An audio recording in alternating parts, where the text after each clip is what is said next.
Hey guys, and welcome to another video. So by the title of this video, you know something I want to talk about. It's something I haven't really talked about. I've grazed over it. I haven't discussed this with my family because for a while I was really ashamed, and I actually didn't know how to deal with it. Okay. So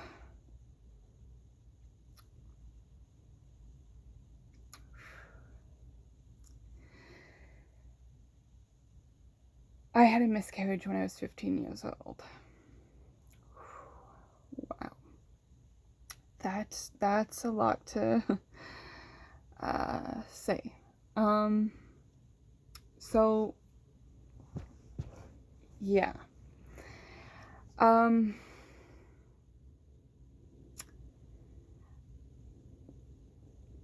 I was attacked by my boyfriend's friends at the time. So the guy that I was dating had some friends and that were involved in the abuse. And in this attack, you can kind of guess, I got pregnant. And I was shit scared when I found out. I hadn't been feeling good for a few weeks. I was feeling really off, like more off than I was, dealing with everything. So I took a pregnancy test and it came back positive. So that is not something you want when you are a 15-year-old girl and in an abusive relationship. I didn't know what to do, what to say, how to handle it. I was very alone. I felt very alone. I felt sick to my stomach. Because even at a young age, I always knew that I wanted to be a mom. However, not that young. I had a plan, and that I would finish school, I would go to college, I would get a job, then I would, start to date and have a home and then start a family and get married and all that stuff. And it was literally going to shit. I was up shit's creek without a paddle, and I didn't know what to do or who to turn to. At this point, the school was filling me already at such a young age. I was in grade 10, that, I was a disappointment, that my family was disappointed in me, that I needed to do better, that it was my fault, that I was a slut for wearing sweatpants and a sweatshirt that were baggy. I was asking for it. So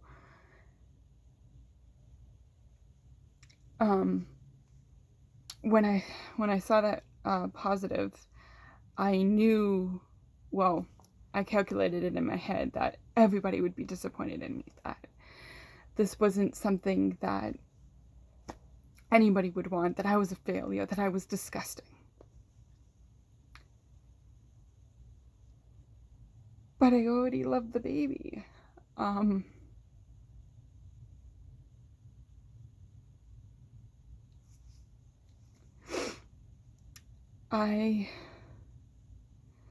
I didn't know what the path would hold, or what I was gonna do. I was just very sick to my stomach about how it happened. and how young I was, and it was just a fucked up situation. And I was throwing up a lot more than I usually did because of the anxiety and the stress. I couldn't keep anything down. So on top of this, you know, it wasn't good. One day I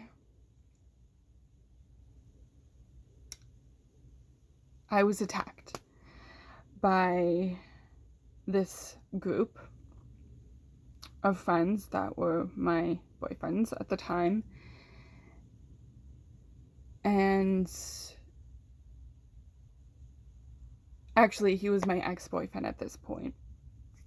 He dumped me, and he basically said, yeah, it was open season for me. On me, I should say. And so they attacked me. And it wasn't a violent attack. And I lost the baby. I remember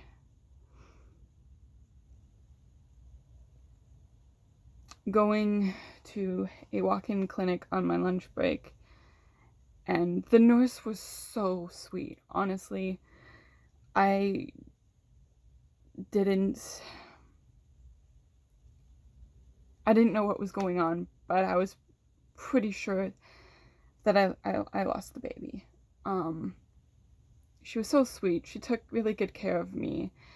And this was an emergency clinic, so they had a lot of stuff. And I found out that I was 6 weeks along when I lost the baby. And I didn't tell anybody. I carried this. This was my fault. This was my responsibility. It happened in the first place, and then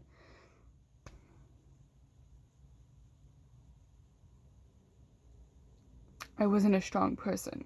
You know, I deserved this, you know. This was all my fault. This is what was going on in my head at the time, so I buried it. And I didn't want to talk about it. I didn't want to discuss it. I mean, who was I going to talk about and discuss it with, you know? In my head, you know, my family was disappointed in me. The school hated my ass. And I just felt so alone.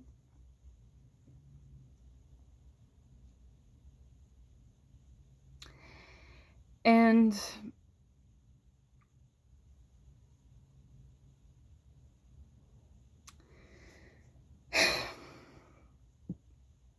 I knew when I turned to self-harm and the drinking and just the self-hate, I mean, that was just a piece of everything that I went through, and it ate me alive to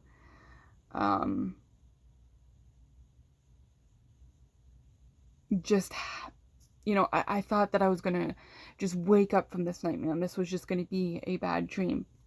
But it wasn't. It was my life. And I so desperately wanted this to be a bad dream. You know, this was not how my life was supposed to turn out. I had a plan, and it all went to shit. And nothing was going to plan, and nothing was in my control. No matter how hard I tried to get back that control, there was, you know, I was hiding the bruises and the pain, and it was really not a good, healthy environment or situation. And, you know, a lot of people that are going to hear this and stuff and be like,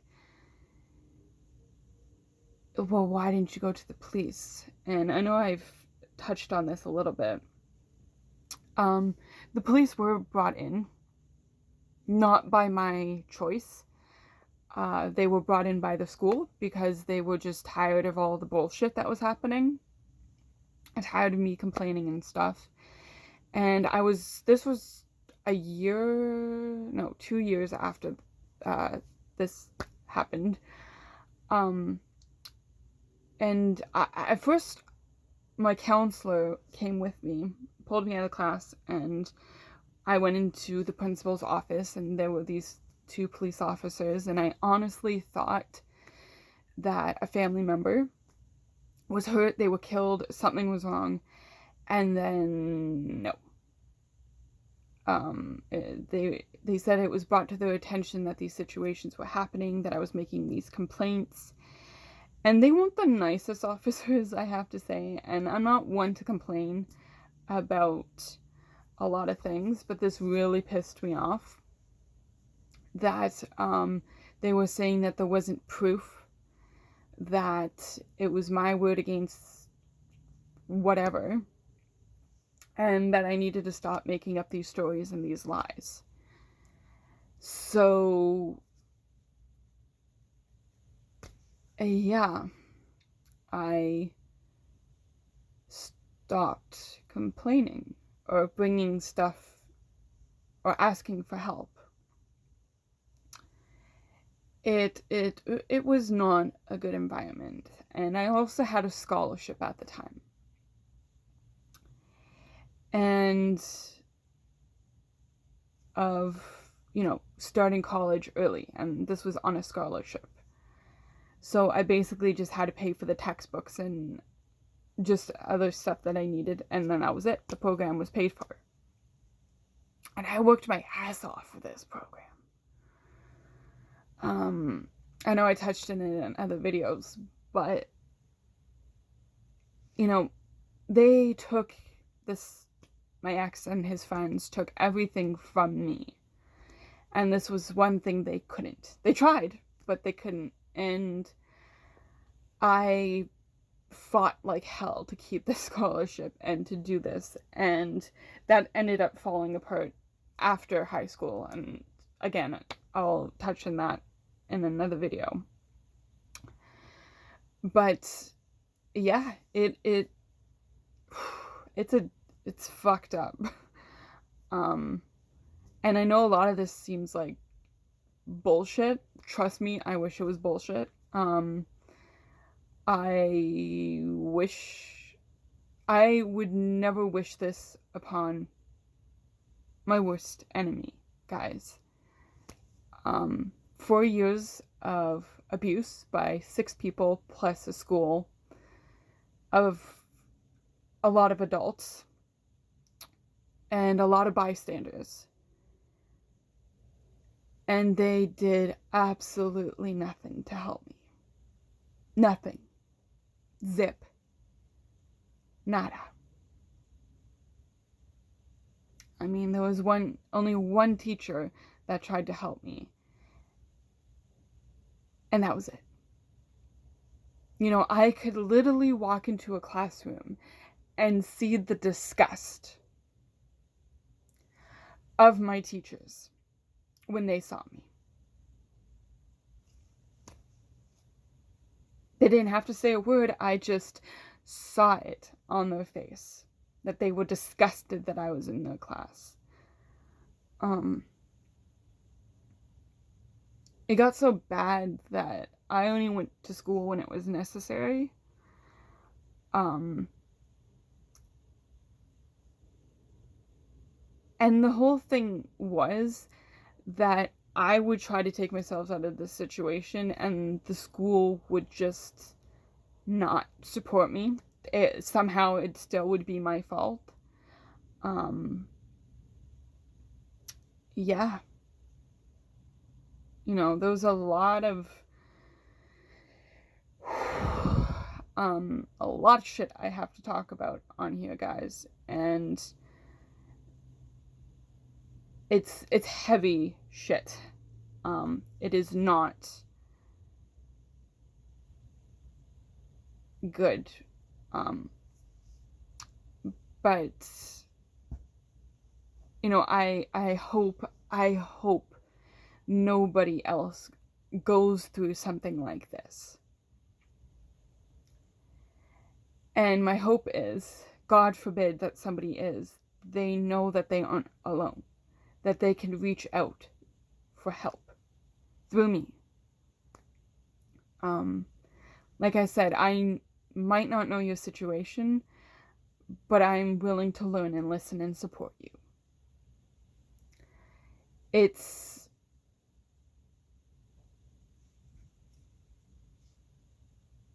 has taken me a long time to get to this point where I can talk about shit like this. And it's not easy shit to talk about. And there's a lot of stuff that I'm still dealing with on a daily basis, guys, that sucks. There's a lot of repercussions that I have to deal with through going through all of this. You know, it's not like, oh, I'm out of that situation, everything is fine. No, there's a lot of baggage that comes around with it. But I am lucky I got out alive, that I am here in one piece. You know, sometimes it's a struggle. I am so thankful to be here and share my stories. And I say stories because there's a lot. There's a lot to talk about and a lot of things to share. So, and I know the word stories sounds like it's made up. It's just kind of, I'm basically like retelling it. So it sounds like it's, you know, made up, but it's not. It was my life. Trust me, I lived it. But anyways, guys, thanks for hanging in there and watching these videos and supporting me.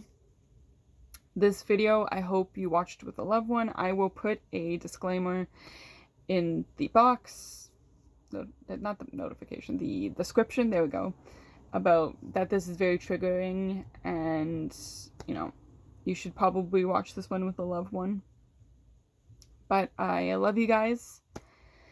I'm gonna say what I always say at the end of my videos: never give up, always keep fighting, you are enough, and you're very much loved, guys. You know, one of these days I will be making uplifting videos. It's just getting all of this, and I just hit myself in my face. That's exciting. I have some dark stories and some light-hearted stories. Ooh, that kind of sounds weird, but yeah. Anyways, guys, thank you for staying around. I hope you guys are having a fantastic evening / day, morning, afternoon, nighttime, all of that, because what time you guys are watching this, I hope you have a wonderful time. Okay, I'm gonna end this video before I get any more weird. Anyways, guys, sending my love, and I'll see you in my next video.